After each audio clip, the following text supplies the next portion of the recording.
What's good, Black Star Podcast? Welcome back to the channel. This is your boy Jed, and today was a little eventful. O'Shea just put out a video earlier today around, I believe,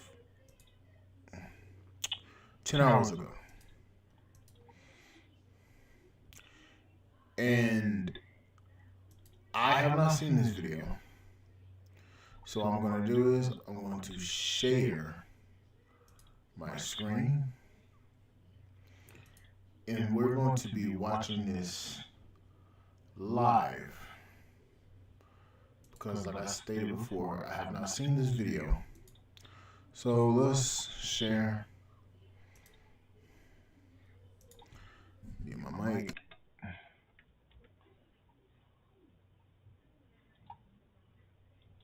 Recently, I came across this TikTok by a lady by the name of Morgan McCain, a very beautiful lady who seems to be extremely talented. And of course, with that great personality and that zeal, it has taken her to a country like Japan. And she seems to love it, whatever she's doing there. However, there has been some problems in dealing with people from Japan, notably Japanese men and foreign men. And this is what she had to say. As a black woman living in Tokyo, I definitely need to speak on this. I 100% agree that I feel like for us, we get more creepy interactions than people that are like way lighter than us. I've had an Uber Eats delivery guy screenshot my address and keep it with him. And then one day he followed me home and showed me the address and was like, "This is you, right? This is you, I've had a guy follow me onto a train car. I switched 2 different train cars and he followed me on each one, stood over me, and then watched as I got on Instagram and followed me, and then sat down next to me and said, "Hey, I got your Instagram and I followed you." But the crazy part about it is all of my crazy experiences where I'm either followed or harassed or whatever has all been by foreigners, not guys from America, but guys from different places. I feel like the Japanese men just see me as exotic and they just stare at me like this from afar. But the foreign men, ooh, they be bold. So that was foreign men. You can kind of hear that she said, I don't get these weird situations from black men from America. That's only happening with guys that are foreigners and sometimes Japanese men. But then, of course, she started to deal with people who are from the African American community in America. And as a woman that lives in Japan who might feel a little bit out of place dating a Japanese man, it seems like she would love to have the opportunity to date an African American man. And that's what she would like to do. She would like to date somebody from her community that she can understand. She's pretty, she's good looking, and she's full of zeal. But when she comes across black men from the diaspora or from America, she has this to say about it. Something that has greatly disappointed me since I've been living here is the amount of Fair use. Shout out to the Duke. Shout out to the Duke.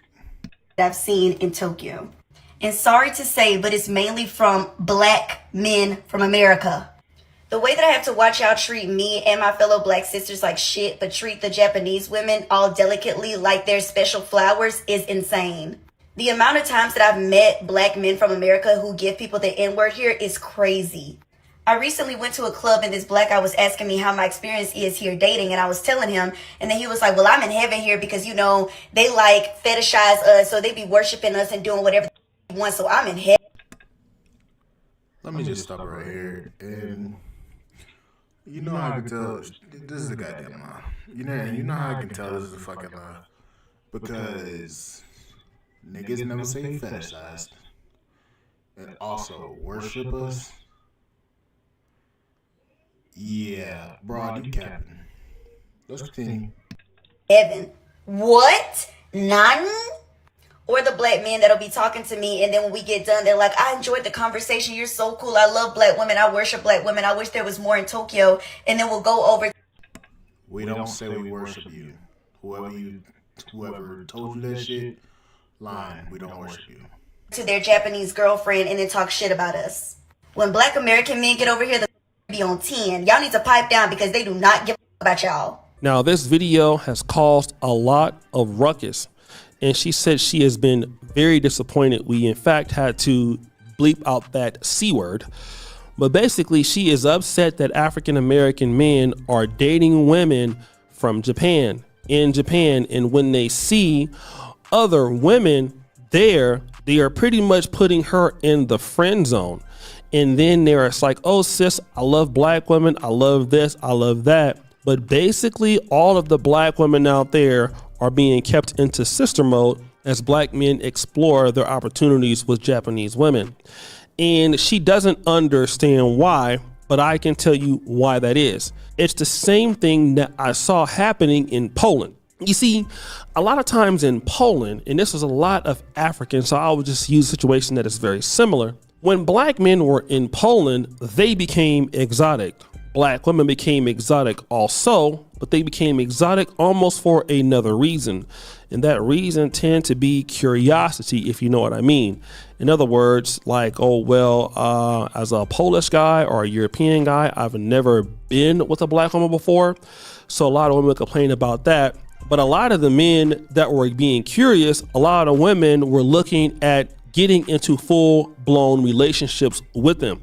So those men who are coming from Africa or even from America that happen to be black, they were getting the same sort of femininity for long-term relationships from Polish women that, you know, maybe Polish men would be getting.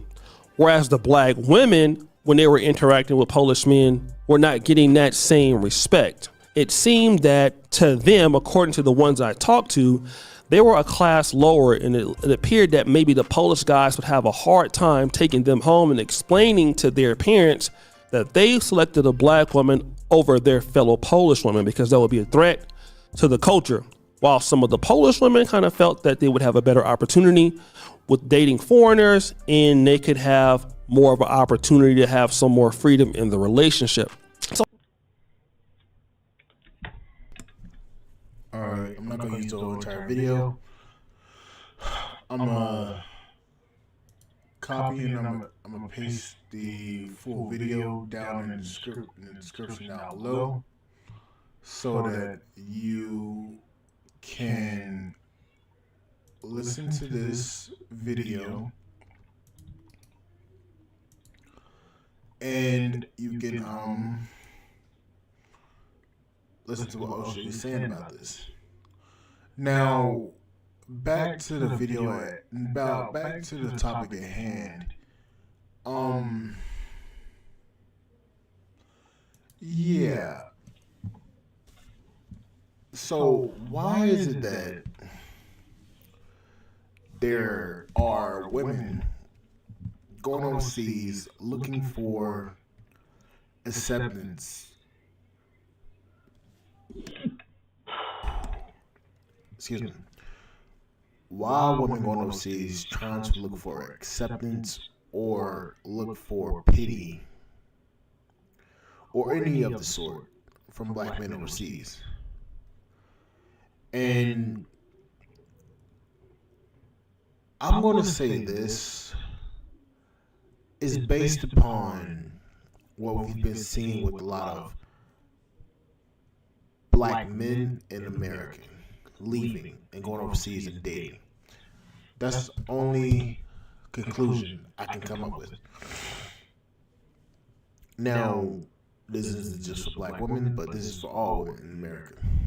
A lot of these ladies are seeing the writing on the wall and they're scared. And the reason why they're scared is because they understand that specifically American men are heavily sought after overseas because a lot of foreign women see a better opportunity and a better man, if you want to be honest here, with foreign men. Now, I can say this. Why do you go overseas knowing that these men are not going to be looking to date you? We know about the passport-less trips to Jamaica to get the bamboo stick. I don't understand why you ladies are complaining about when men go overseas and find love relationships that you're angry at them, at us, because we do that. Here's the problem, ladies, and this is a very good observation of what I've seen. A lot of you ladies go overseas specifically for the experience of getting bamboo. You don't go overseas to experience the culture. You don't go overseas to actually integrate into the society, especially if you're living over there. You're seeing it more as I'm just a tourist, or I'm just here for a few months or weeks, and I'm just going to sit over here and just look around at everybody else. And also, your image, American women's image, have been heavily tarnished due to TikTok. Not because of the men, but because of themselves. They've put themselves into a very destructive path by posting every little toxic thing they have to say on TikTok.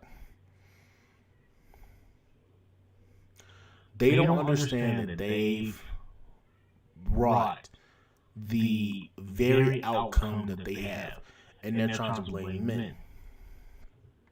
And specifically for black women, everybody on TikTok sees the fighting, everybody sees the toxicity that a lot of black women have.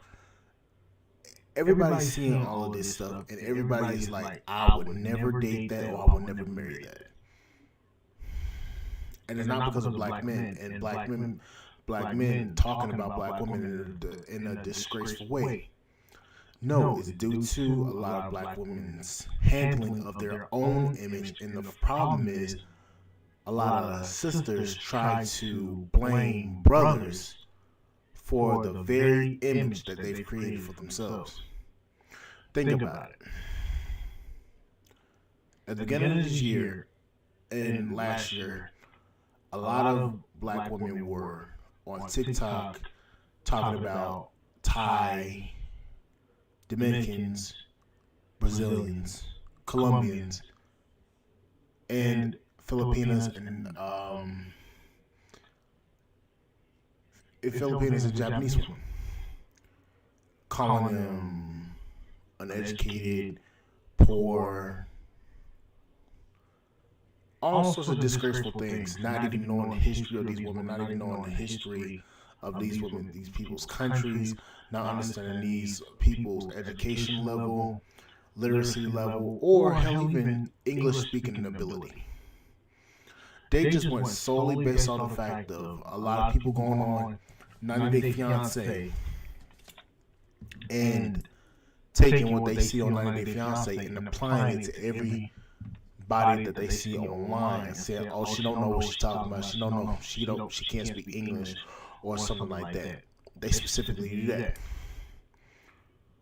and then you catch all this smoke from other races of people, and then you get mad. And on second thought, even this. A lot of you ladies portray yourselves as pay for play, specifically pay for play. You're a box for purchase. A lot of you go out here talking about, oh, you're gonna have to pay me to go on a date, or you're gonna have to do this, or you're gonna have to take me to a 5-star Michelin restaurant,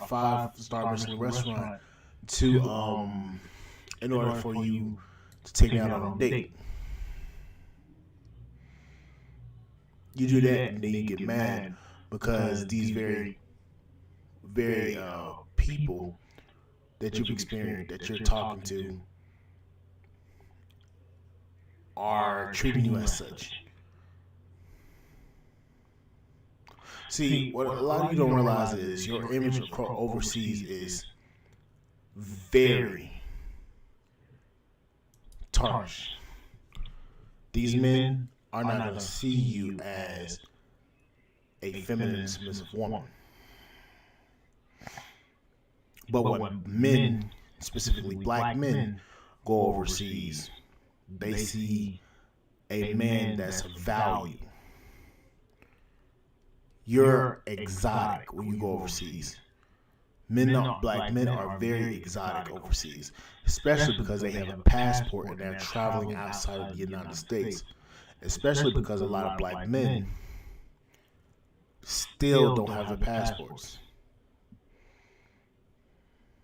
So they see us as exotic. A lot of you ladies go overseas and you portray the worst habits that you have here in the States, which you can get away with. Specifically, twerking on every fucking thing in the damn sun in the world. As we seen with the chicks that was on Slave Castle in Nigeria. Yeah. That went viral. And then also the two ladies got arrested in Dubai. That went viral. And numerous other cases where there was black women going viral in foreign countries for doing erratic shit. Y'all want to sit here and act like y'all ain't doing nothing to get these images. But y'all creating these very images for yourselves, and then you get mad at the men for treating you as such. Blame your fellow sisters if you don't act like this. And blame yourself if you do act like this. You can't be mad at an outcome that you get due to your own destructive behavior.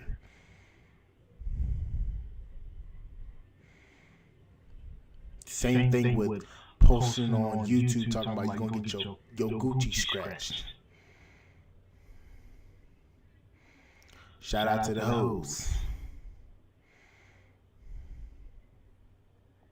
Going to London, going to a foreign country. Talking about you'll get your Gucci scratched. Okay. And then you get mad at the outcomes and the portrayal of your image. No, blame yourself. Don't get mad at black men. Black men have nothing to do with your image being tarnished. It's your sisters that have tarnished your image to a point where a lot of you are going to be seen as DNA receptacles. And you know I'm telling the truth. But anyways, I'm up here. I just want to do a quick little live. Like, share, subscribe to the channel, support podcast, Spotify.com, guys. I will see you guys on the flip side. Thank you guys for